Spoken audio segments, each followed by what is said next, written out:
জীবনে কখনো কোনো কিছু প্ল্যান করে হয় না। যেকোনো সিদ্ধান্ত হুটহাট করেই নিতে হয়। এই যেমন আজকে আমরা চরকিশোরগঞ্জ যাচ্ছি সেটা হুট করেই সিদ্ধান্ত নেওয়া হয়েছে। সকালবেলা ঘুম থেকে উঠে ফারিস্তার বাবা বলল, "চলো রেডি হও ঝটপট করে আমরা আজকে যাব চরকিশোরগঞ্জ।" হ্যালো এভরিওয়ান, আসসালামু আলাইকুম। সবাই কেমন আছেন? ঘোরাঘুরি করতে কার না ভালো লাগে? আমার তো বেশ ভালো লাগে। আর এখানটাতে দেখেন তাদের দুই বোনকে একই রকম ড্রেস পরানো হয়েছে। আর ফারিস্তার প্লাজোটা এত বেশি বড় হয়েছিল যার জন্য ওকে প্লাজো পরানো হয়নি। তাই একটু ডিফারেন্ট বড় বোনের তুলনায়। যাই হোক, এটা কোনো ব্যাপারই না। এখন আমরা চলে আসছি মেইন রাস্তায়।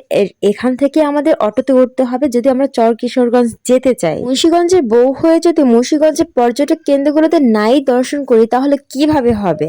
আজকে থেকে স্টার্ট করলাম, একে একে সব জায়গায় ঘুরে বেড়াবো। তবে আমাদের প্ল্যান প্রোগ্রাম ছিল আমরা পদ্মার পাড়ে যাব, সেখানে ইলিশ ভাজা খাবো। তবে সেটা ঈদের তৃতীয় দিনের প্ল্যান ছিল, কিন্তু কোনোভাবেই যাওয়া হচ্ছিল না। বললাম না, হুট করে কোনো সিদ্ধান্ত নিলে সেটা সাকসেস হবে, আর প্ল্যান প্রোগ্রাম করে কোনো কিছু সিদ্ধান্ত নিলে সেটা কখনোই হবে না। রাস্তায় ছোটখাটো জ্যাম পেলাম, কারণ এখন আলুর সিজন, আর এই আলুর সিজনে সমস্ত ট্রাক থাকে আলু ভর্তি। এবার আমরা সেকেন্ড গাড়ির জন্য ওয়েট করতেছিলাম। তবে হ্যাঁ, ভিডিও করাকালীনই আমাদের গাড়ি চলে আসছে, এটাই হচ্ছে ভাগ্য।